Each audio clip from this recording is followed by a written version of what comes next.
Congress party के राष्ट्रीय कार्यकारिणी सदस्य एवं पूर्व सांसद अजय कुमार जी ने आज झारखंड सरकार का न्यूनतम मजदूरी के बढ़ोतरी के संबंध में आज संवाददाता सम्मेलन का आयोजन किया। बाद में आओगे तो क्या करें, मैं उसी का पूरा मैंने बोल दिया था, रेट्स के बारे में बोल चुका हूँ। और कोई क्वेश्चन?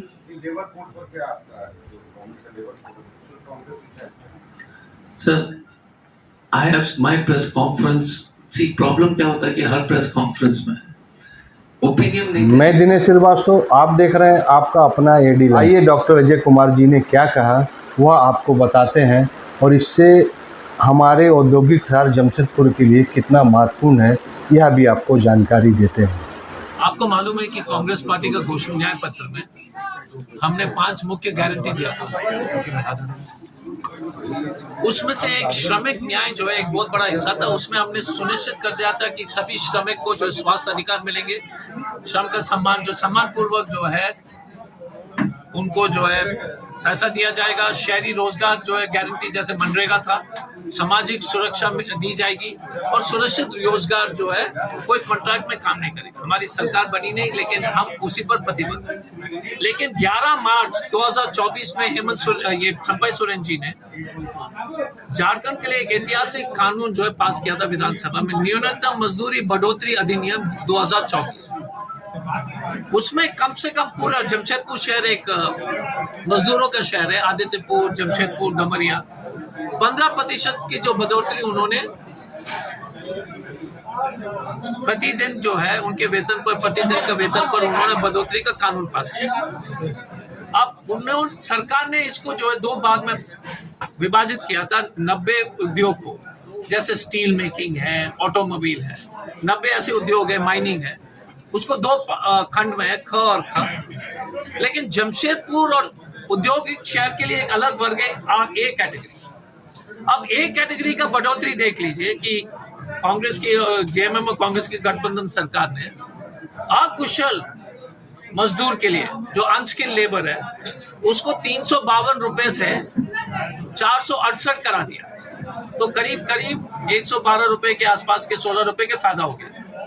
अर्ध कुशल को जो है 369 से लेकर के 491 कर दिया। तो इसका फायदा करीब 120 रुपए के आसपास है प्रतिदिन।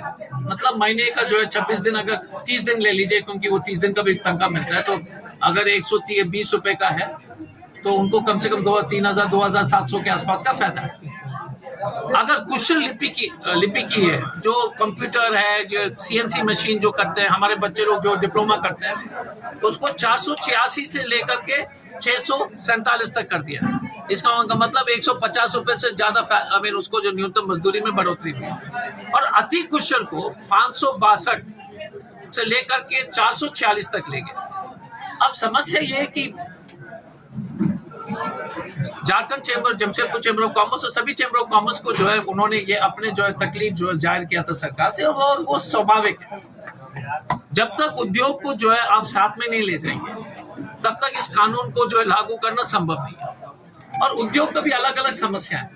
तो सरकार जब तक इस उद्योग को, क्योंकि कानून पास करने के बाद इसको लागू करेगा तो उद्योग को बुला करके उनसे जो है सजेशंस लेना पड़ेगा कि उनको क्या क्या सुविधा चाहिए इसको लागू करने के लिए। और ये जो है हमने ये चंपई सोरेन जी को हमने चिट्ठी लिखा, उनसे बात की कि सर इसको बहुत जल्दी से जो है, क्योंकि बिना इंडस्ट्री का कोऑपरेशन का हो सकता है बिजली के बिल में कुछ जो है बिजली दर कुछ कम किया जाए, हो सकता है कुछ टैक्स में कुछ कम किया जाए, कुछ लोन के प्रोसीजर में कुछ सुधार हो जाए, लोन सबवेंशन में, लोन में जो परसेंटेज ऑफ लोन, क्योंकि सब लोग लोन पर जो है बड़े बड़े उद्योग इंडस्ट्री लोन लेकर चलाते हैं, तो उस पर जो है सरकार उस लोन का इंटरेस्ट में कुछ योगदान दे सकते हैं कि नहीं। उस तरह का अगर एक क्या बोलते हैं, एक दोनों जो है श्रमिक को सुधार, श्रमिकों के हित में अगर सोचेंगे और एक दूसरे को आपस में सरकार और उद्योग एक दूसरे को जो है क्या बोलते हैं प्रतिद्वंदी नहीं माने, तो मुझे लगता है कि इसका जो समाधान होगा। तो हम यही अनुरोध कर रहे हैं चंपई सोरेन जी से, उनकी सरकार से, कि जल्द से जल्द, और कांग्रेस के जो है प्रदेश कांग्रेस कमेटी के अध्यक्ष से भी हमने चिट्ठी जो उनको भेजा है कि वो सरकार से भी इस विषय पर जल्द से जल्द बात करें। डॉक्टर साहब, बहुत अच्छा कि सरकार ने लागू किया श्रम कानून, उसको आपने आज प्रेस कॉन्फ्रेंस के माध्यम से बताया। सरकार ने एक और अच्छा कानून किया था, 75% स्थानीय को दिया जाए। क्या उसका आपको जानकारी है? क्या स्थानीय को मिल रहा है 75? इसका कुछ डाटा है आपके पास? नहीं, तो एक चीज मैं तो उसको जवाब इसलिए नहीं दे सकता दिनेश जी। श्रम कानून था आपकी सरकार आपके द्वारा किया गया। मैं तो आपसे बोल रहा हूँ ना कि जब मैं तैयारी नहीं हो इसके बारे में ना जानकारी मैंने प्राप्त किया, आपने सवाल उठाया, आप हमको जो है भेज दीजिएगा व्हाट्सएप में, हम सरकार से मांगेंगे जवाब, और मुझे लगता है कि कोई भी हमको 7-8 दिन में तो जवाब दे ही देते हैं, तो आपको जवाब जो है अवगत करेंगे। लेकिन मुझे लगता है कि मुझे जो अनुभव है कि इसको पूरी तरह से नहीं लागू होगा, तो उद्योग के ऑडिट करना भी आवश्यक है। ये हमारा विश्वास है कि हमेशा लगातार उद्योग को एक कंस्ट्रक्टिव वे में ऑडिट करके जो जो कानून है उसको लागू करना अनिवार्य। लेकिन जैसे लोकल है, जैसे आपने कहा था, उद्योग को बुलाइए, डिस्कस कीजिएगा कि क्या क्या चुनौती है, क्यों नहीं कर रहे हो, और फिर समाधान करो। नेशनल में जो अभी ये जो हो रहा है नीट का, उसमें क्या बोलना चाहेंगे पूरे युवा को? राहुल गांधी जिसमें अच्छा खासा मीटिंग नहीं, मेरा इतना क्या नीट का, इस देश में 2 ही चीज जो पर हम लोग का विश्वास था। एक था कि चुनाव जो है ईमानदारी से इस देश में होगी, ये देश की जनता आजादी के बाद से ये हमेशा देश की जनता ने उम्मीद किया। एक दूसरा, ये देश की जनता हमेशा ये विश्वास था कि ये जो परीक्षा प्रणाली है वो ईमानदार रहेगी। यूपीएससी, नीट, ये हमेशा जब हम छोटे थे तो हमारा फादर भी कहते थे कि यूपीएससी में कोई नहीं कुछ कर सकता है, मेडिकल एंट्रेंस में कोई नहीं कर सकता है, तुम बोल रहे हो बकवास है। ये हमारी विश्वास थी, हम सब लोग का था। अब ये विश्वास जो है हट गया। एक गोधरा वाले गुजरात के स्कूल में उड़ीसा से बच्चे आ रहे हैं, जहाँ एग्जाम का सेंटर गोधरा दिया है।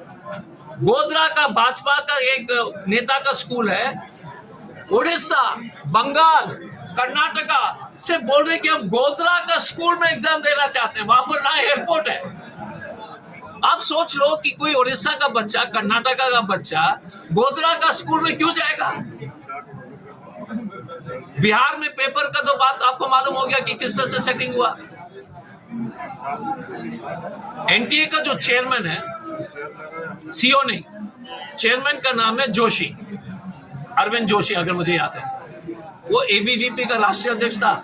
उसके समय में मध्य प्रदेश में व्यापम हुआ, उसके बाद छत्तीसगढ़ में घोटाला हुआ, अब ये घोटाला हो गया। तो एडी लाइव वीडियो को लाइक कीजिए, चैनल को सब्सक्राइब कीजिए। एडी लाइव की पूरी टीम को सभी को धन्यवाद। जोहार।